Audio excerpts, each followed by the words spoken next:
ਲੋਕ ਚੇਤਨਾ ਚੈਨਲ ਦੇਖਣ ਵਾਲੇ ਸਾਡੇ ਸਾਰੇ ਦਰਸ਼ਕਾਂ ਦਾ ਫਿਰ ਤੋਂ ਹਾਰਦਿਕ ਸਵਾਗਤ ਹੈ। ਦੋਸਤੋ, ਅੱਜ ਦਾ ਵਿਸ਼ਾ ਹੈ ਕਿ ਸਰਮਾਏਦਾਰੀ ਨੇ ਪਿੰਡ ਨੂੰ ਕਿਵੇਂ ਤੋੜਿਆ। ਸਰਮਾਏਦਾਰੀ ਨੇ ਪਿੰਡ ਨੂੰ ਕਿਵੇਂ ਤੋੜ ਦਿੱਤਾ, ਇਸ ਵਿਸ਼ੇ 'ਤੇ ਅੱਜ ਅਸੀਂ ਝਾਤ ਪਾਉਣ ਜਾ ਰਹੇ ਹਾਂ। ਸ਼ਹੀਦ ਭਗਤ ਸਿੰਘ ਦਾ 100ਵਾਂ ਜਨਮ ਦਿਵਸ 28 ਸਤੰਬਰ 2007 ਨੂੰ ਮਨਾਉਣ ਲਈ ਭਗਤ ਸਿੰਘ ਵਿਚਾਰ ਮੰਚ ਲੈਸਟਰ ਨੇ ਸਥਾਨਕ ਸਕੂਲ ਵਿੱਚ ਇੱਕ ਸਮਾਗਮ ਦਾ ਪ੍ਰਬੰਧ ਕੀਤਾ। ਸ਼ਹੀਦ ਭਗਤ ਸਿੰਘ ਜੀ ਦੇ ਭਾਣਜਾ ਪ੍ਰੋਫੈਸਰ ਜਗਮੋਹਨ ਸਿੰਘ ਨੂੰ ਵੀ ਇਸ ਸਮਾਗਮ ਵਿੱਚ ਖਾਸ ਤੌਰ 'ਤੇ ਬੁਲਾਇਆ ਗਿਆ। ਉਦੋਂ ਉਹ ਇੰਗਲੈਂਡ ਵਿੱਚ ਆਏ ਹੋਏ ਸਨ। ਉਹਨਾਂ ਨੇ ਸਾਡੀ ਬੇਨਤੀ ਨੂੰ ਕਬੂਲ ਕਰਦੇ ਹੋਏ ਲੈਸਟਰ ਦੇ ਸਮਾਗਮ ਵਿੱਚ ਮੁੱਖ ਬੁਲਾਰੇ ਦੇ ਤੌਰ 'ਤੇ ਸੰਬੋਧਨ ਕੀਤਾ। ਉਹਨਾਂ ਨੇ ਸਮਾਗਮ ਵਿੱਚ ਲੋਕਾਂ ਨੂੰ ਸੰਬੋਧਨ ਕਰਦਿਆਂ ਇੱਕ ਬਹੁਤ ਹੀ ਮਹੱਤਵਪੂਰਨ ਗੱਲ ਕਹੀ। ਉਹਨਾਂ ਨੇ ਕਿਹਾ ਸੀ ਕਿ ਤੁਸੀਂ ਸਮਝ ਨਹੀਂ ਸਕੇ ਕਿ ਪੰਜਾਬ ਵਿੱਚ ਸਰਮਾਏਦਾਰੀ ਨੇ ਪਿੰਡ ਨੂੰ ਤੋੜ ਦਿੱਤਾ ਹੈ। ਆਉਣ ਵਾਲੇ ਸਮੇਂ 'ਚ ਇਸ ਦੇ ਬਹੁਤ ਹੀ ਘਾਤਕ ਨਤੀਜੇ ਤੁਹਾਡੇ ਸਾਹਮਣੇ ਆਉਣ ਵਾਲੇ ਹਨ। ਪਤਾ ਨਹੀਂ ਉਸ ਸਮਾਗਮ ਦੇ ਵਿੱਚ ਹਾਜ਼ਰ ਕਿੰਨੇ ਕੁ ਲੋਕਾਂ ਨੂੰ ਉਹਨਾਂ ਦੀ ਗੱਲ ਦੀ ਡੂੰਘਾਈ ਦੇ ਅਰਥ ਸਮਝ ਆਏ ਹੋਣਗੇ। ਅਸਲ 'ਚ ਉਹਨਾਂ ਦੇ ਕਹਿਣ ਦਾ ਭਾਵ ਸੀ ਕਿ ਸਰਮਾਏਦਾਰੀ ਦੇ ਇਸ ਵਰਤਾਰੇ ਨਾਲ ਵਰਤਮਾਨ ਅਤੇ ਭਵਿੱਖ ਵਿੱਚ ਭਾਰਤੀ ਸਮਾਜ ਅਤੇ ਖਾਸ ਕਰਕੇ ਪੰਜਾਬੀ ਸਮਾਜ 'ਤੇ ਇਸ ਦੇ ਅਸਰ ਹੋਣ ਨਾਲ ਬਹੁਤ ਹੀ ਘਾਤਕ ਸਿੱਟੇ ਨਿਕਲਣਗੇ। ਪਰ ਮੈਨੂੰ ਇਸ ਗੱਲ ਦੀ ਡੂੰਘਾਈ ਦੇ ਅਰਥ ਉਸ ਸਮੇਂ ਸਮਝ ਨਾ ਆਉਣ ਦੇ ਬਾਵਜੂਦ ਵੀ ਇਹ ਗੱਲ ਸਵਾਲ ਬਣ ਕੇ ਮੇਰੇ ਦਿਮਾਗ 'ਤੇ ਉੱਕਰ ਗਈ। ਪਰ ਇਹ ਵਾਕ ਮੇਰੇ ਦਿਮਾਗ 'ਚ ਸਵਾਲ ਦੇ ਰੂਪ ਵਿੱਚ ਹਰਕਤ ਕਰਦਾ ਰਿਹਾ ਕਿ ਸਰਮਾਏਦਾਰੀ ਨੇ ਪਿੰਡ ਨੂੰ ਕਿਵੇਂ ਤੋੜ ਦਿੱਤਾ। ਉਸ ਤੋਂ ਬਾਅਦ ਜਿਵੇਂ ਜਿਵੇਂ ਹਿੰਦੁਸਤਾਨ ਦੇ ਵਿੱਚ ਘਟਨਾਵਾਂ ਵਾਪਰਦੀਆਂ ਗਈਆਂ, ਤਿਵੇਂ ਤਿਵੇਂ ਪ੍ਰੋਫੈਸਰ ਜਗਮੋਹਨ ਸਿੰਘ ਦੀ ਕਹੀ ਹੋਈ ਗੱਲ ਦੇ ਅਰਥ ਉਘੜਦੇ ਗਏ ਅਤੇ ਅਮਲੀ ਰੂਪ ਦੇ ਵਿੱਚ ਸਪਸ਼ਟ ਹੁੰਦੇ ਗਏ। ਇਸ ਤੋਂ ਪਹਿਲਾਂ ਆਪਾਂ ਸਾਰੇ ਜਾਣਦੇ ਹਾਂ ਕਿ ਕਾਂਗਰਸ ਨੇ ਸਰਮਾਏਦਾਰੀ ਦਾ ਰੱਸਾ ਖੁੱਲ੍ਹਾ ਛੱਡ ਕੇ ਪਿੰਡ ਤੋੜਨ ਦੀ ਯੋਜਨਾ ਨੂੰ ਲੀਹ 'ਤੇ ਚਾੜ੍ਹਿਆ ਹੋਇਆ ਸੀ। ਉਸ ਤੋਂ ਬਾਅਦ 2014 ਦੇ ਵਿੱਚ ਭਾਰਤੀ ਜਨਤਾ ਪਾਰਟੀ ਦੀ ਸਰਕਾਰ ਕੇਂਦਰ ਵਿੱਚ ਸੱਤਾ ਹਾਸਲ ਕਰਕੇ ਆ ਚੁੱਕੀ ਸੀ। ਜੋ ਕੁਝ ਹੁਣ ਤੱਕ ਵਾਪਰ ਚੁੱਕਾ ਹੈ ਅਤੇ ਵਾਪਰ ਰਿਹਾ ਹੈ, ਉਹ ਲੋਕਾਂ ਕੋਲੋਂ ਲੁਕਿਆ ਛੁਪਿਆ ਹੋਇਆ ਨਹੀਂ ਹੈ। BJP ਨੇ ਪਹਿਲੀਆਂ ਸਰਕਾਰਾਂ ਵੱਲੋਂ ਪਿੰਡ ਤੋੜਨ ਦੇ ਵਿੱਢੇ ਕੰਮ ਨੂੰ ਹੋਰ ਤੇਜ਼ੀ ਨਾਲ ਨੇਪਰੇ ਚਾੜ੍ਹਨਾ ਸ਼ੁਰੂ ਕਰ ਦਿੱਤਾ। ਪਿੰਡ ਆਪਣੇ ਆਪ ਵਿੱਚ ਪੰਜਾਬੀ ਸਮਾਜਕ ਅਤੇ ਸੱਭਿਆਚਾਰ ਦੀ ਤਸਵੀਰ ਰੂਪੀ ਸੋਚ ਦਾ ਪ੍ਰਤੀਕ ਹੈ ਤੇ ਇਸ ਸੱਭਿਆਚਾਰ ਦੀ ਤਸਵੀਰ ਦੇ ਰੰਗ ਮਾਨਵੀ ਕਦਰਾਂ ਕੀਮਤਾਂ ਨਾਲ ਸਿਰਜੇ ਹੋਏ ਸਾਡੇ ਰਿਸ਼ਤੇ ਹਨ।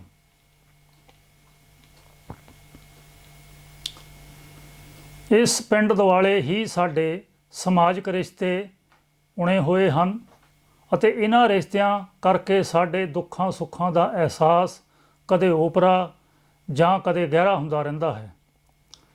ਉਦਾਹਰਣ ਦੇ ਤੌਰ 'ਤੇ ਵਿਆਹ ਵੇਲੇ ਲਾੜਾ ਜਿਸ ਪਿੰਡ ਵਿੱਚ ਬਰਾਤ ਲੈ ਕੇ ਢੁੱਕਦਾ ਹੁੰਦਾ ਸੀ, ਉਸ ਪਿੰਡ ਵਿੱਚ ਲਾੜੇ ਦੇ ਪਿੰਡੋਂ ਵਿਆਹੀ ਗਈ ਲੜਕੀ ਨੂੰ ਵੀ ਮੰਨਿਆ ਜਾਂਦਾ ਸੀ।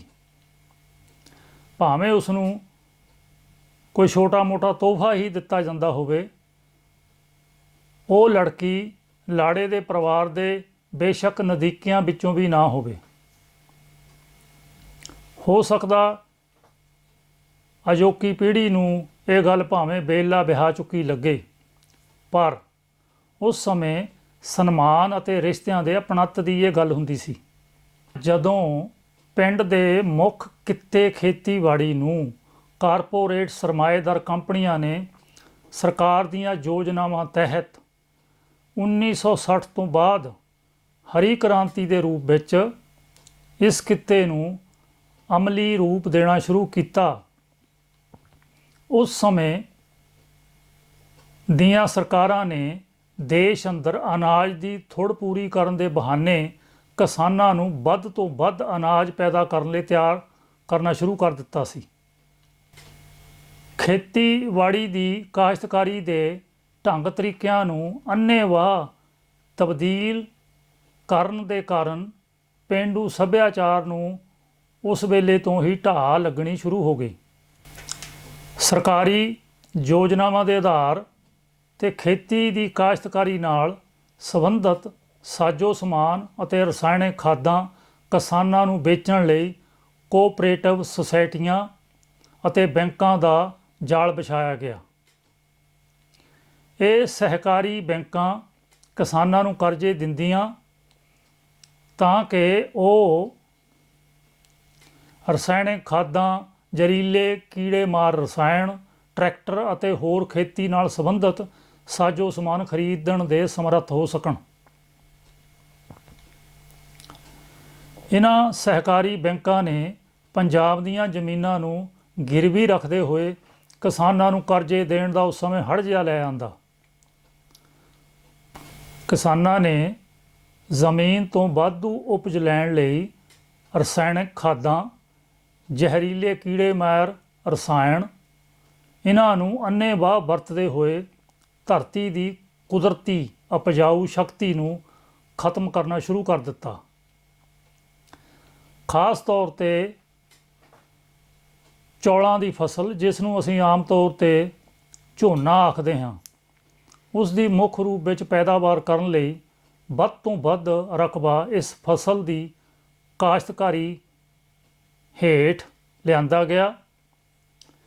ਇਸ ਦੇ ਕੁਝ ਵਰ੍ਹਿਆਂ ਬਾਅਦ ਹੀ ਇਸ ਝੋਨੇ ਦੀ ਫਸਲ ਦੀ ਪੈਦਾਵਾਰ ਨਾਲ ਕੁਦਰਤੀ ਵਾਤਾਵਰਨ ਨੂੰ ਪ੍ਰਦੂਸ਼ਿਤ ਕਰਨ ਵਾਲੇ ਘਾਤਕ ਨਤੀਜੇ ਸਾਹਮਣੇ ਆਉਣ ਲੱਗੇ। ਇੱਥੇ ਇਹ ਦੱਸਣਾ ਵੀ ਜ਼ਰੂਰੀ ਹੈ ਕਿ ਸਿਰਫ ਝੋਨੇ ਦੀ ਫਸਲ ਪੈਦਾ ਕਰਨ ਦੇ ਨਾਲ ਹੀ ਕੁਦਰਤੀ ਵਾਤਾਵਰਨ ਉੱਤੇ ਬੁਰਾ ਅਸਰ ਨਹੀਂ ਪਿਆ, ਸਗੋਂ ਹੋਰ ਵੀ ਇਸ ਦੇ ਅਨੇਕਾਂ ਕਾਰਨ ਹਨ। ਉਹ ਇੱਕ ਵੱਖਰਾ ਵਿਸ਼ਾ ਹੈ। ਇਸ ਦੇ ਕੁਝ ਵਰ੍ਹਿਆਂ ਬਾਅਦ ਹੀ ਇਸ ਝੋਨੇ ਦੀ ਫਸਲ ਦੀ ਪੈਦਾਵਾਰ ਨਾਲ ਅਤੇ ਹੋਰ ਅਨੇਕਾਂ ਕਈ ਕਾਰਨਾਂ ਕਰਕੇ ਕੁਦਰਤੀ ਵਾਤਾਵਰਨ ਨੂੰ ਪ੍ਰਦੂਸ਼ਿਤ ਕਰਨ ਵਾਲੇ ਘਾਤਕ ਨਤੀਜੇ ਸਾਹਮਣੇ ਆਉਣ ਲੱਗੇ। ਫਸਲ ਬੇਹਿਸਾਬ ਮਕਦਾਰ ਵਿੱਚ ਪੈਦਾ ਕੀਤੀ ਗਈ। ਅਸਲ ਵਿੱਚ ਪੰਜਾਬ ਦੇ ਕਈ ਖਿੱਤਿਆਂ ਦੀ ਜ਼ਮੀਨ ਰੇਤਲੀ ਹੋਣ ਕਾਰਨ ਇਸ ਫਸਲ ਦੇ ਅਨੁਕੂਲ ਹੀ ਨਹੀਂ ਸੀ, ਪਰ ਕਿਸਾਨਾਂ ਨੇ ਟਿਊਬਲਾਂ ਦੀ ਵਰਤੋਂ ਕਰਦੇ ਹੋਏ ਰੇਤਲੀਆਂ ਜ਼ਮੀਨਾਂ ਵਿੱਚ ਵੀ ਝੋਨਾ ਬੀਜਣਾ ਸ਼ੁਰੂ ਕਰ ਦਿੱਤਾ। ਇਸ ਵਰਤਾਰੇ ਦਾ ਸਿੱਟਾ ਇਹ ਨਿਕਲਿਆ ਕਿ ਸਭ ਤੋਂ ਪਹਿਲਾਂ ਧਰਤੀ ਹੇਠਲੇ ਪਾਣੀ ਦਾ ਪੱਧਰ ਪਿਛਲੇ 4 ਦਹਾਕਿਆਂ ਤੋਂ ਤੇਜ਼ੀ ਨਾਲ ਡੂੰਘਾ ਹੋਣ ਲੱਗਾ। ਗੰਨੇ ਅਤੇ ਝੋਨੇ ਦੀ ਫਸਲ ਨੂੰ ਕੀੜਿਆਂ ਅਤੇ ਸੁੰਡੀਆਂ ਤੋਂ ਸੁਰੱਖਿਅਤ ਕਰਨ ਵਾਸਤੇ ਜਾਂ ਕਹਿ ਲਓ ਕਿ ਬਚਾਉਣ ਵਾਸਤੇ ਜ਼ਹਿਰੀਲੇ ਫਿਊਰਾਡਾਨ ਵਰਗੇ ਰਸਾਇਣ ਵਰਤੇ ਜਾਣ ਲੱਗੇ। ਇਹਨਾਂ ਜ਼ਹਿਰੀਲੇ ਰਸਾਇਣਾਂ ਕਾਰਨ ਕਿਸਾਨ ਦੇ ਹਿੱਤੀ ਪੰਛੀ ਅਤੇ ਹੋਰ ਧਰਤੀ 'ਤੇ ਰੀਂਗਣ ਵਾਲੇ ਜੀਵ ਜੰਤੂ ਵੀ ਹੌਲੀ ਹੌਲੀ ਮਰਨੇ ਸ਼ੁਰੂ ਹੋ ਗਏ। ਪੰਜਾਬ ਦੀ ਧਰਤੀ ਤੋਂ ਅਨੇਕਾਂ ਤਰ੍ਹਾਂ ਦੇ ਪੰਛੀ ਅਤੇ ਜੀਵ ਜੰਤੂ 4 ਦਹਾਕਿਆਂ ਦੇ ਵਿੱਚ ਅਲੋਪ ਹੋ ਗਏ।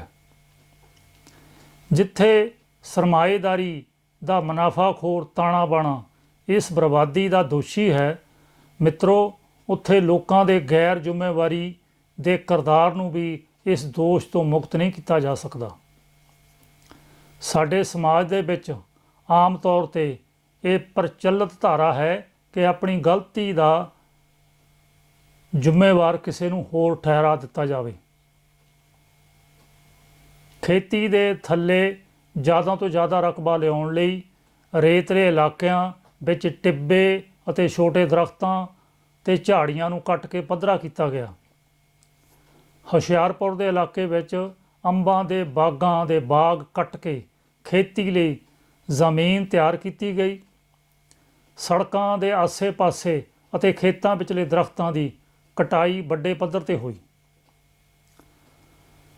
ਦਰੱਖਤਾਂ ਵਿੱਚ ਪੰਛੀ ਪਰਿੰਦਿਆਂ ਦੀ ਠਾਹਰ ਹੁੰਦੀ ਹੈ।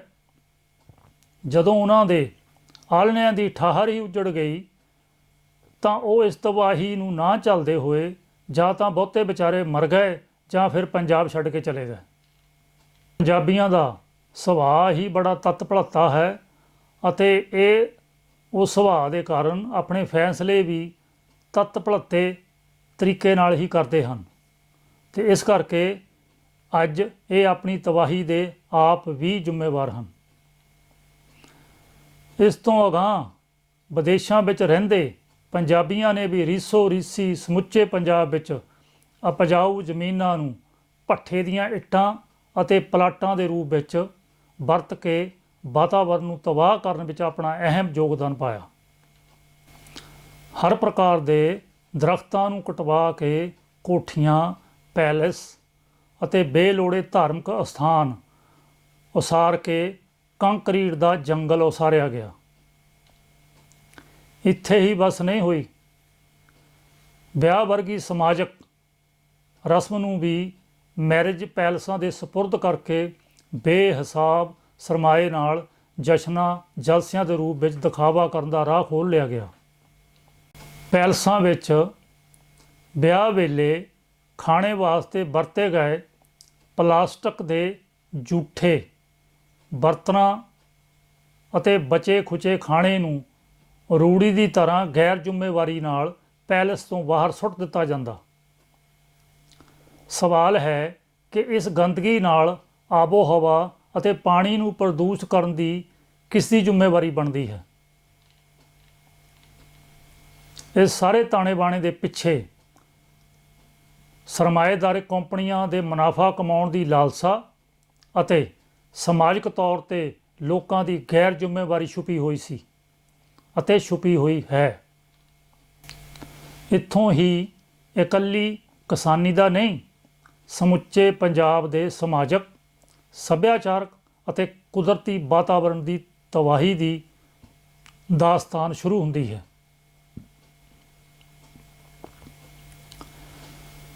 ਸਰਕਾਰ ਨੇ ਸਰਮਾਏਦਾਰਾਂ ਦੇ ਹਿੱਤਾਂ ਨੂੰ ਮੁੱਖ ਰੱਖਦੇ ਹੋਏ ਹਰੀ ਕ੍ਰਾਂਤੀ ਦਾ ਮਾਡਲ ਕਿਸਾਨੀ ਨੂੰ ਪਰੋਸਣ ਲਈ ਕਈ ਪ੍ਰਕਾਰ ਦੀਆਂ ਯੋਜਨਾ ਤਹਿਤ ਇਸ ਨੂੰ ਸਿਰੇ ਚਾੜ੍ਹਿਆ। ਸਮੁੱਚੇ ਪੰਜਾਬ ਦੀ ਕਿਸਾਨੀ ਜ਼ਮੀਨ ਤੋਂ ਜ਼ਿਆਦਾ ਉਪਜ ਲੈਣ ਦੀ ਲਾਲਸਾ ਵਸ ਰਸਾਇਣਿਕ ਖਾਦਾਂ ਅਤੇ ਰਸਾਇਣਾਂ ਦੀ ਵਰਤੋਂ ਦੇ ਰਾਹ ਪੈ ਗਈ। ਫਸਲਾਂ ਦੇ ਰੂਪ ਵਿੱਚ ਕਣਕ, ਚੌਲ ਅਤੇ ਗੰਨੇ ਦੀਆਂ ਫਸਲਾਂ ਦੀ ਕਾਸ਼ਤਕਾਰੀ ਨੂੰ ਮੁੱਖ ਰੂਪ ਵਿੱਚ ਅਪਣਾਇਆ ਗਿਆ। ਪੰਜਾਬ ਦੇ ਕਿਸਾਨ ਇਹ ਕਹਿੰਦੇ ਅਜੇ ਤੱਕ ਨਹੀਂ ਥੱਕਦੇ ਕਿ ਅਸੀਂ ਭਾਰਤ ਦਾ ਅਨਾਜ ਨਾਲ ਢਿੱਡ ਭਰਿਆ ਹੈ। ਉਹ ਇਹ ਗੱਲ ਭੁੱਲ ਜਾਂਦੇ ਹਨ ਕਿ ਅਸਲ ਵਿੱਚ ਉਹਨਾਂ ਨੇ ਪਿਛਲੇ 45-50 ਵਰ੍ਹਿਆਂ 'ਚ ਲੋਕਾਂ ਨਾਲੋਂ ਜ਼ਿਆਦਾ ਮੁਨਾਫਾਖੋਰ ਕੰਪਨੀਆਂ ਅਤੇ ਬੈਂਕਾਂ ਦਾ ਸਰਮਾਏ ਦੇ ਰੂਪ ਵਿੱਚ ਬੇਹਿਸਾਬ ਢਿੱਡ ਭਰਿਆ ਹੈ। ਇਸ ਹਰੀ ਕ੍ਰਾਂਤੀ ਦੇ ਬਹਾਉ 'ਚ ਵਹਿੰਦੀ ਹੋਈ ਛੋਟੀ ਕਿਸਾਨੀ ਨੇ ਬੇਲੋੜੀ ਮਸ਼ੀਨਰੀ ਕਰਜ਼ਿਆਂ 'ਤੇ ਲੈ ਕੇ ਕਾਸ਼ਤਕਾਰੀ ਦੀ ਲਾਗਤ 'ਚ ਬੇਹਿਸਾਬ ਵਾਧਾ ਕੀਤਾ। ਦੂਸਰਾ ਪਹਿਲੂ ਇਸਦਾ ਇਹ ਹੈ ਕਿ ਕਿਸਾਨੀ ਨਾਲ ਜੁੜੇ ਹੋਏ ਹੋਰ ਭਾਈਚਾਰਿਆਂ ਤੋਂ ਰੁਜ਼ਗਾਰ ਖੋਹ ਲਿਆ ਗਿਆ। ਇਸ ਪਹਿਲਾਂ ਪਿੰਡਾਂ ਵਿੱਚ ਲੋਕ ਇੱਕ ਦੂਸਰੇ ਦੇ ਖੇਤੀਬਾੜੀ ਦੇ ਕੰਮ ਨੂੰ ਨਜਿੱਠਣ ਵਾਸਤੇ ਇੱਕ ਦੂਜੇ ਨਾਲ ਸਹਿਯੋਗ ਕਰਦੇ ਹੁੰਦੇ ਸਨ ਤੇ ਨੂੰ ਆਮ ਬੋਲੀ ਦੇ ਵਿੱਚ ਆਵਤ ਕਿਹਾ ਜਾਂਦਾ ਸੀ। ਇਸ ਤਰ੍ਹਾਂ ਅੰਨ੍ਹੇਵਾਹ ਉਤਪਾਦਨ ਅਤੇ ਪੈਦਾਵਾਰੀ ਦੇ ਸਾਧਨਾਂ ਦੀ ਤਬਦੀਲੀ ਦੇ ਦੌਰ ਨੇ ਰਿਸ਼ਤਿਆਂ ਵਿਚਲੇ ਸਹਿਯੋਗ ਦੇ ਅਹਿਸਾਸ ਨੂੰ ਮਾਰ ਦਿੱਤਾ। ਹਰੇਕ ਛੋਟੇ ਕਿਸਾਨ ਨੇ ਵੀ ਅਮੀਰ ਕਿਸਾਨ ਦੇ ਰੀਸੇ, ਟਰੈਕਟਰ ਅਤੇ ਹੋਰ ਖੇਤੀਬਾੜੀ ਕਰਨ ਦਾ ਸਾਜੋ ਸਮਾਨ ਕਰਜ਼ੇ 'ਤੇ ਖਰੀਦ ਕੇ ਆਪਣੇ ਆਪ ਨੂੰ ਆਤਮ ਨਿਰਭਰ ਹੋਣ ਦਾ ਵਹਿਮ ਪਾਲ ਲਿਆ। ਇਹ ਰਿਸ਼ਤਿਆਂ ਨੂੰ ਲੱਗਾ ਦਰਿਆ ਦੇ ਕੰਢਿਆਂ ਵਰਗਾ ਖੋਰਾ ਇੱਥੋਂ ਹੀ ਸ਼ੁਰੂ ਹੁੰਦਾ ਹੈ। ਅੱਜ ਦੇ ਵਿਆਹਾਂ ਵਿੱਚ ਹੁੰਦੇ ਲੱਚਰ ਕਿਸਮ ਦੇ ਜਸ਼ਨ ਤੇ ਜਲਸੇ ਕਿਸੇ ਕੋਲੋਂ ਲੁਕੇ ਛੁਪੇ ਹੋਏ ਨਹੀਂ ਹਨ। ਸ਼ਾਇਦ ਇਹ ਤਾਂ ਇੱਕਾ ਦੁੱਕਾ ਹੀ ਉਦਾਹਰਣਾਂ ਹਨ, ਪਰ ਇਹਨਾਂ ਦੀ ਕੜੀ ਬਹੁਤ ਹੀ ਲੰਬੀ ਹੈ, ਜਿਸ ਵਿੱਚ ਜ਼ਿੰਦਗੀ ਨਾਲ ਜੁੜਿਆ ਹਰ ਪਹਿਲੂ ਸ਼ਾਮਲ ਹੈ। ਉਹ ਸਮਾਜਿਕ, ਸੱਭਿਆਚਾਰਕ, ਆਰਥਿਕ, ਇਤਿਹਾਸਕ ਅਤੇ ਸਿੱਖਿਅਕ ਪਹਿਲੂ ਹੋਵੇ। ਇਹ ਆਪ ਮੁਹਾਰੇ ਵਾਪਰਿਆ ਅਤੇ ਵਾਪਰਦਾ ਵਰਤਾਰਾ ਨਹੀਂ ਹੈ, ਬਲਕਿ ਰਾਜਨੀਤਿਕ ਪ੍ਰਬੰਧ ਵੱਲੋਂ ਸੋਚੀ ਸਮਝੀ ਸਾਜ਼ਿਸ਼ ਦੇ ਅਤੇ ਯੋਜਨਾ ਤਹਿਤ ਹੁੰਦਾ ਹੈ। ਇਸ ਸਭ ਕੁਝ ਦੇ ਬਾਵਜੂਦ ਵੀ ਹਰੇਕ ਧਰਮ ਦਾ ਪੁਜਾਰੀ ਲੋਕਾਂ ਨੂੰ ਇਹ ਆਸ ਬਣਾ ਰਿਹਾ ਹੈ ਕਿ ਇਹ ਸਭ ਕੁਝ ਕਲਯੁਗ ਕਰਕੇ ਹੁੰਦਾ ਹੈ ਅਤੇ ਕਿਸੇ ਰੱਬੀ ਸ਼ਕਤੀ ਦੀ ਦਿਆਲਤਾ ਨਾਲ ਸ਼ਾਇਦ ਠੀਕ ਹੋ ਜਾਵੇਗਾ। ਪੁਜਾਰੀ ਲਾਣਾ ਹਮੇਸ਼ਾ ਹੀ ਰਾਜਨੀਤਿਕ ਪ੍ਰਬੰਧ ਦੀ ਕਰਤੂਤ ਅਤੇ ਸਾਜ਼ਿਸ਼ ਨੂੰ ਢੱਕਣ ਲਈ ਲੋਕਾਂ ਦਾ ਰੱਬੀ ਸ਼ਕਤੀ ਦੀ ਦਿਆਲਤਾ ਵੱਲ ਨੂੰ ਧਿਆਨ ਭਟਕਾ ਕੇ ਇਸ ਤਰ੍ਹਾਂ ਦੀ ਮੁਹਾਰਨੀ ਰਟਾਉਂਦਾ ਰਹਿੰਦਾ ਹੈ। ਅੱਜ ਇਹ ਪਿੰਡ ਸੱਭਿਆਚਾਰ ਲੱਚਰਤਾ ਦੀ ਗੀਤਕਾਰੀ ਦਾ ਮੁਹਤਾਜ ਜਿਹਾ ਬਣ ਕੇ ਰਹਿ ਗਿਆ ਹੈ। ਸਰਮਾਏਦਾਰੀ ਕੋਲ ਅਨੇਕਾਂ ਰਸਤੇ ਹਨ, ਜਿਨ੍ਹਾਂ ਜ਼ਰੀਏ ਉਹ ਸਮਾਜ ਨੂੰ ਚਲਾਉਣ ਲਈ ਲੋਕਾਂ ਦੇ ਮਨਾਂ 'ਤੇ ਕਬਜ਼ਾ ਕਰਦੀ ਹੈ, ਚਾਹੇ ਉਹ ਮਨੋਰੰਜਨ ਦੇ ਬਹਾਨੇ ਹੋਵੇ ਜਾਂ ਸਮਾਜਿਕ ਅਤੇ ਧਾਰਮਿਕ ਸੰਸਥਾ ਦੇ ਜ਼ਰੀਏ ਹੋਵੇ। ਸੋਸ਼ਲ ਮੀਡੀਏ 'ਤੇ ਦੇਖਿਆ ਜਾ ਸਕਦਾ ਹੈ ਕਿ ਕਈ ਸਮਾਗਮਾਂ ਵਿੱਚ ਕਿਸਾਨਾਂ ਨਾਲ ਜੁੜੀਆਂ ਸਮੱਸਿਆਵਾਂ ਦੀ ਗੱਲ ਦਲੀਲ ਸੰਜੀਦਗੀ ਨਾਲ ਕਰਨ ਦੀ ਬਜਾਏ ਭੜਕਾਊ ਨਾਅਰੇਬਾਜ਼ੀ ਅਤੇ ਲੈਕਚਰ ਕੀਤੇ ਜਾਂਦੇ ਹਨ। ਜਜ਼ਬਾਤੀ ਅਤੇ ਭੜਕਾਊ ਨਾਅਰੇਬਾਜ਼ੀ ਅਤੇ ਭਾਸ਼ਣ ਸੰਘਰਸ਼ ਨੂੰ ਕੁਚਲਣ ਦਾ ਰਾਹ ਸਰਕਾਰਾਂ ਲਈ ਹੋਰ ਵੀ ਸੁਖਾਲਾ ਕਰ ਦਿੰਦਾ ਹੈ। ਮੌਕੇ ਦੀਆਂ ਹਕੂਮਤਾਂ ਹਮੇਸ਼ਾ ਹੀ ਸੰਘਰਸ਼ਾਂ ਅਤੇ ਲਹਿਰਾਂ ਨੂੰ ਲੋਕਾਂ 'ਚੋਂ ਨਿਖੇੜਨ ਅਤੇ ਗਲਤ ਦਿਸ਼ਾ 'ਚ ਪਾਉਣ ਲਈ ਆਪਣੇ ਬੰਦਿਆਂ ਨੂੰ ਸਮਾਗਮਾਂ ਵਿੱਚ ਸੰਘਰਸ਼ ਕਰ ਰਹੇ ਲੋਕਾਂ ਵਰਗੇ ਬਣਾ ਕੇ ਛੱਡ ਦਿੰਦੀਆਂ ਹਨ। ਇਤਿਹਾਸ ਗਵਾਹ ਹੈ ਕਿ ਜਗੀਰੂ ਸਮਾਜ ਵਿੱਚ ਰਾਜਨੀਤਿਕ ਅਤੇ ਸਮਾਜਿਕ ਤਾਣੇ ਬਾਣੇ ਦੀਆਂ ਮਾਰੂ ਨੀਤੀਆਂ ਦੀਆਂ ਬਰੀਕੀਆਂ ਨੂੰ ਸਮਝਦੇ ਹੋਏ ਉਸ ਸਮੇਂ ਦੇ ਆਗੂਆਂ ਨੇ ਲੋਕਾਂ ਨੂੰ ਸੁਚੇਤ ਕੀਤਾ ਅਤੇ ਬਦਲ ਦਿੱਤਾ। ਸਵਾਲ ਇਹ ਹੈ ਕਿ ਇਹਨਾਂ ਵਿਕਸਿਤ ਤਕਨੀਕੀ ਸਾਧਨਾਂ ਦੀ ਵਰਤੋਂ ਸਮਾਜ ਨੂੰ ਉਸਾਰੂ ਬਣਾਉਣ ਵਿੱਚ ਕਿਉਂ ਨਹੀਂ ਕੀਤੀ ਜਾ ਸਕਦੀ। ਵਰਤਮਾਨ ਦੇ ਹਾਲਾਤਾਂ ਨੂੰ ਸਹੀ ਦਿਸ਼ਾ 'ਤੇ ਲਿਜਾਣ ਲਈ ਇਤਿਹਾਸ ਦੇ ਪ੍ਰੇਰਨਾ ਸਰੋਤ ਹਿੱਸਿਆਂ ਤੋਂ ਵੀ ਕੁਝ ਸਮਝਣ ਅਤੇ ਸਿੱਖਣ ਨੂੰ ਮਿਲ ਜਾਂਦਾ ਹੈ। ਸਰਮਾਏਦਾਰੀ ਨੂੰ ਹਮੇਸ਼ਾ ਹੀ ਹਫੇ ਹੋਏ ਭੋਗੀ ਮਨੁੱਖ ਹੀ ਤਾਂ ਚਾਹੀਦੇ ਹਨ, ਤਾਂ ਜੋ ਉਹ ਚੀਜ਼ਾਂ ਦੀ ਬਹੁਤਾਤ ਵਿੱਚੋਂ ਖੁਸ਼ੀ ਭਾਲਣ।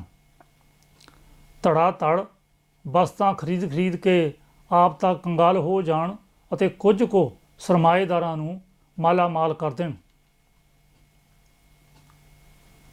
ਉਹ ਧੜਾ ਧੜ ਵਸਤਾਂ ਖਰੀਦਣ ਦੇ ਰੁਝਾਨ ਵਿੱਚ ਫਸੇ ਰਹਿਣ ਅਤੇ ਉਹ ਆਪਣੀਆਂ ਸਮੱਸਿਆਵਾਂ ਤੋਂ ਵੀ ਅਣਜਾਣ ਅਤੇ ਬੇਵੱਸ ਹੋ ਜਾਣ। ਤੋਂ 35-40 ਕੁ ਸਾਲ ਪਹਿਲਾਂ ਕਿਸੇ ਪੰਜਾਬੀ ਨੇ ਸ਼ਾਇਦ ਸੋਚਿਆ ਵੀ ਨਹੀਂ ਹੋਵੇਗਾ ਕਿ ਪੰਜਾਬ ਜੋ 5 ਦਰਿਆਵਾਂ ਦੇ ਪਾਣੀਆਂ ਦੀ ਧਰਤੀ ਹੈ, ਉਸ ਦੇ ਉੱਤੇ ਵੀ ਪਾਣੀ ਦੀ ਥੋੜ ਹੋ ਸਕਦੀ ਹੈ। ਤਾਂ ਕਿ ਪਿੰਗਲਵਾੜੇ ਵਾਲੇ ਭਗਤ ਪੂਰਨ ਸਿੰਘ ਨੇ ਆਪਣੇ ਜੀਵਨ ਕਾਲ ਵਿੱਚ ਹੀ ਪਾਣੀ ਦੀ ਥੋੜ ਬਾਰੇ ਚਿੰਤਾ ਜ਼ਾਹਰ ਕਰਨੀ ਸ਼ੁਰੂ ਕਰ ਦਿੱਤੀ ਸੀ ਅਤੇ ਉਸ ਸਮੇਂ ਦੇ ਬਹੁਤੇ ਬੁੱਧੀਜੀਵੀਆਂ ਨੇ ਭਗਤ ਪੂਰਨ ਸਿੰਘ ਦੀ ਇਸ ਫਿਕਰਮੰਦੀ ਦਾ ਮਖੌਲ ਉਡਾਇਆ। ਅੱਜ ਚੀਜ਼ਾਂ ਦੀ ਬਹੁਤਾਤ ਵਿੱਚੋਂ ਖੁਸ਼ੀ ਭਾਲਣ ਵਾਲੇ ਮਨੁੱਖ ਨੂੰ ਸਰਮਾਏਦਾਰੀ ਪ੍ਰਬੰਧ ਨੇ ਉਸ ਰਾਹ ਤੋਰ ਲਿਆ ਹੈ, ਜਿਸ ਰਾਹ 'ਤੇ ਉਹ ਚੱਲਦਿਆਂ ਮਨੁੱਖ ਕੋਲ ਉਹਨਾਂ ਸਮੱਸਿਆਵਾਂ ਜਿਵੇਂ ਕਿ ਪਾਣੀ ਦੀ ਥੋੜ, ਵਾਤਾਵਰਨ ਬਾਰੇ ਚਿੰਤਾ ਕਰਨ ਦਾ ਸਮਾਂ ਹੀ ਨਹੀਂ ਰਹਿਣ ਦਿੱਤਾ। ਇਹ ਕੁਦਰਤੀ ਵਾਤਾਵਰਣ ਦੀਆਂ ਸਮੱਸਿਆਵਾਂ ਜੋ ਸਾਡੀ ਸਮੁੱਚੀ ਮਨੁੱਖਤਾ ਦੀ ਹੋਂਦ ਲਈ ਅੱਜ ਬਹੁਤ ਵੱਡਾ ਖਤਰਾ ਹਨ, ਬਾਰੇ ਬਹੁਤ ਹੀ ਗੰਭੀਰਤਾ ਨਾਲ ਸੋਚਣਾ ਚਾਹੀਦਾ ਹੈ ਅਤੇ ਇਹਨਾਂ ਦਾ ਕੋਈ ਹੱਲ ਲੱਭਣਾ ਚਾਹੀਦਾ ਹੈ। ਪੰਜਾਬ ਵਿੱਚ ਸਾਂਝੀ ਅਤੇ ਕੁਦਰਤੀ ਖੇਤੀ ਦੇ ਮਾਡਲ ਵਜੋਂ ਇੱਕਾ ਦੁੱਕਾ ਪਿੰਡ ਹਨ। ਕਿਸਾਨ ਜਥੇਬੰਦੀਆਂ ਨੂੰ ਕਿਸਾਨੀ ਮੁੱਦਿਆਂ 'ਤੇ ਸੰਘਰਸ਼ ਦੇ ਨਾਲ ਨਾਲ ਘੱਟ ਲਾਗਤ ਵਾਲੀ ਕੁਦਰਤੀ ਅਤੇ ਸਾਂਝੀ ਖੇਤੀ ਕਰਨ ਲਈ ਲੋਕਾਂ ਨੂੰ ਯੋਜਨਾਬੱਧ ਤਰੀਕੇ ਨਾਲ ਉਤਸ਼ਾਹਿਤ ਵੀ ਕਰਨਾ ਪਵੇਗਾ। ਇਸ ਤੋਂ ਇਲਾਵਾ ਸਰਕਾਰਾਂ ਅਤੇ ਸਰਮਾਏਦਾਰੀ ਨੇ ਕਿਸਾਨੀ ਕੋਲ ਹੋਰ ਕੋਈ ਦੂਸਰਾ ਸੰਕਲਪ ਜਾਂ ਰਸਤਾ ਨਹੀਂ ਰਹਿਣ ਦੇਣਾ। ਤਰਕਸ਼ੀਲ ਸੁਸਾਇਟੀ ਇਹ ਮਹਿਸੂਸ ਕਰਦੀ ਹੈ ਕਿ ਭਾਰਤੀ ਸਰਕਾਰ ਦੁਆਰਾ ਲਿਆਂਦੇ ਗਏ ਇਹ ਤਿੰਨੇ ਕਾਨੂੰਨ ਖੇਤੀਬਾੜੀ ਨੂੰ ਵਪਾਰਕ ਪੱਧਰ 'ਤੇ ਲਿਜਾ ਕੇ ਬਿਲਕੁਲ ਤਹਿਸ ਨਹਿਸ ਕਰ ਦੇਣਗੇ। ਇਸ ਨਾਲ ਸਥਾਨਕ ਲੋਕ ਜੋ ਸਿੱਧੇ ਜਾਂ ਸਹਾਇਕ ਕਿੱਤਿਆਂ ਕਰਕੇ ਖੇਤੀਬਾੜੀ ਨਾਲ ਜੁੜੇ ਹੋਏ ਹਨ, ਉਹਨਾਂ ਦੀ ਆਰਥਿਕ ਹਾਲਤ ਵੀ ਬਹੁਤ ਹੀ ਡਾਵਾਂਡੋਲ ਹੋ ਜਾਵੇਗੀ। ਇਹ ਮਾੜੇ ਆਰਥਿਕ ਹਾਲਾਤ ਰੁਜ਼ਗਾਰ ਦੇ ਹੋਰਨਾਂ ਮੌਕਿਆਂ ਦੀ ਥੋੜ ਵੀ ਪੈਦਾ ਕਰਨਗੇ ਅਤੇ ਮਾਰੂ ਸਾਬਤ ਹੋਣਗੇ। ਇਹਨਾਂ ਦੇ ਮਾਰੂ ਸਿੱਟਿਆਂ ਵਿੱਚ ਸਰੀਰਕ ਅਤੇ ਮਾਨਸਿਕ ਸਿਹਤ ਦੀਆਂ ਗੰਭੀਰ ਸਮੱਸਿਆਵਾਂ ਖੜੀਆਂ ਹੋਣਗੀਆਂ। ਸਮਾਜਿਕ ਪੱਧਰ 'ਤੇ ਸਿੱਖਿਆ ਅਤੇ ਮੌਕਿਆਂ ਦੀ ਥੋੜ ਆਵੇਗੀ ਅਤੇ ਵਾਤਾਵਰਣ ਸੰਬੰਧੀ ਮਸਲੇ ਅਤੇ ਸਮਾਜਿਕ ਹਾਲਾਤ ਖਰਾਬ ਹੋ ਜਾਣਗੇ। ਆਉਣ ਵਾਲੇ ਸਮੇਂ ਵਿੱਚ ਸਰਮਾਏਦਾਰਾਂ ਦੇ ਕੁਝ ਹੱਥ ਮਾਲਾ ਮਾਲ ਹੋਣਗੇ ਅਤੇ ਬਾਕੀ ਲੋਕ ਜੀਵਨ ਨਿਰਵਾਹ ਤੋਂ ਵੀ ਆਵਾਜ਼ਾਰ ਹੋ ਜਾਣਗੇ। ਲੋਕੋ ਸਾਵਧਾਨ। ਭਰਾਤਰੀ ਭਾਵ ਵਾਲੇ ਸਮਾਜਿਕ ਤਾਣੇ ਬਾਣੇ ਨੂੰ ਸਰਮਾਏਦਾਰੀ ਦੈਂਤ ਤੋੜ ਕੇ ਨਿੱਜਵਾਦ ਅਤੇ ਪਦਾਰਥਾਂ ਦਾ ਗੁਲਾਮ ਸਮਾਜਿਕ ਤਾਣਾ ਬਾਣਾ ਬਣ ਰਿਹਾ ਹੈ। ਹੁਣ ਵੀ ਸਮਾਂ ਹੈ ਕਿ ਇਹਨਾਂ ਸਮੱਸਿਆਵਾਂ ਨੂੰ ਸੰਜੀਦਗੀ ਨਾਲ ਸਮਝਦੇ ਹੋਏ ਅਤੇ ਨਜਿੱਠਣ ਲਈ ਜ਼ਿੰਮੇਵਾਰ ਬਣ ਕੇ ਇਹਨਾਂ ਦਾ ਹੱਲ ਲੱਭਣ ਦੇ ਰਾਹ ਤੁਰੀਏ।